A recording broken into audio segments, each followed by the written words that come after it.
The small town of Ain Atiq sits on the edge of the larger town of Tamara.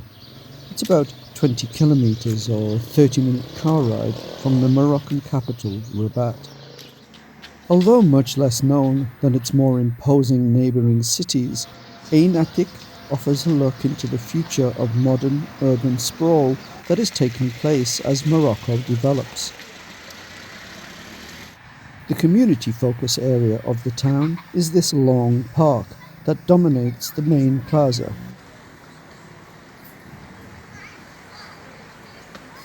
It's flanked on both its lengths by shops, including the ubiquitous cafes and fast food restaurants, but also fashion boutiques, opticians and greengrocers, as well as other shops.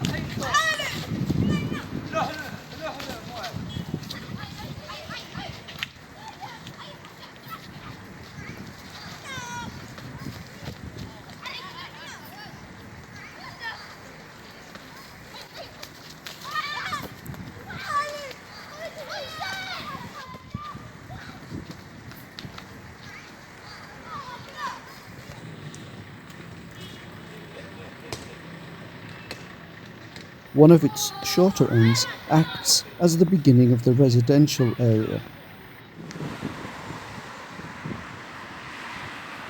The other end borders the main road into and out of the town. That road cuts through the area, giving it two distinct sections. Perhaps subconsciously, the more traditional Moroccan commercial area is on the opposite side of the road divide, reminding people what is becoming old, or more diplomatically regarded as traditional Morocco, with its tents and ramshackle shops and street cafes.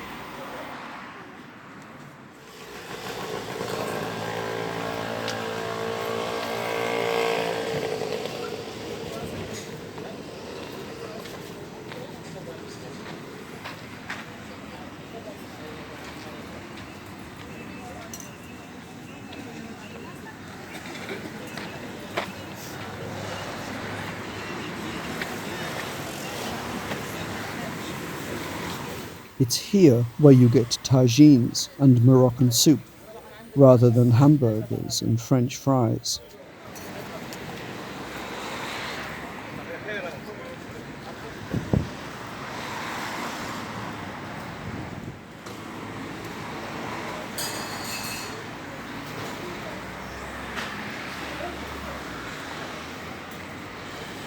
As with all of these small outskirt towns, evidence of modern residential development is everywhere. It reminds me of images of new town development in the UK in the 1960s. At that time, the UK was emerging from the crippling aftermath of World War II. Greener, open-spaced residential areas were promised. New towns, such as Peterlee in the north and Runcorn in the south, were created. In Morocco, there is Ain Atiq, Ain Atiq, and the rapid development of poorer areas within Rabat itself. Morocco is developing a more aspirational middle class that welcomes housing alluring to the European lifestyle.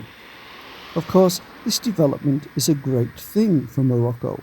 It brings with it a higher life expectancy and a society with a more tolerant and liberal outlook.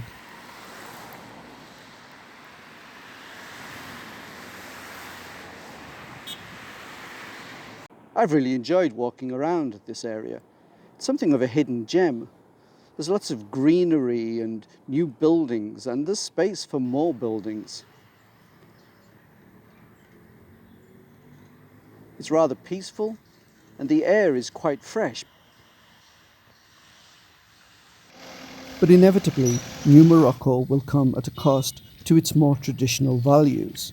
It would be a good piece of advice to learn from the mistakes of the Western urban development to avoid at least some of the problems that Europe currently faces, such as the death of commercial centres at the hands of online shopping, and the very recent problem of empty office spaces, following the push to work from home due to COVID-19.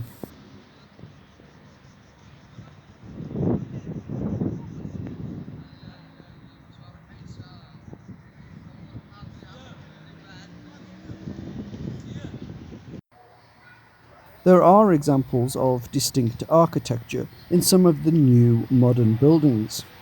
However, despite the remarkable amount of vacant property, there is a collection of shack dwellings on the edge of this housing estate, just behind the mosque and school. I saw very few dogs, and, surprisingly, fewer cats. Perhaps even more remarkable, the dogs were not as afraid of people as they often are in other areas in Morocco. Ain Atiq is served by many bus routes, making the town very easily accessible. However, if Morocco is going to avoid the mistakes of the West, it needs to invest in high-speed broadband infrastructure to cater for the needs of the work-from-home sector that is going to blossom within the modern middle class. Doing so, Morocco will avoid at least one problem that is currently facing the commuter belt in the UK and other European countries.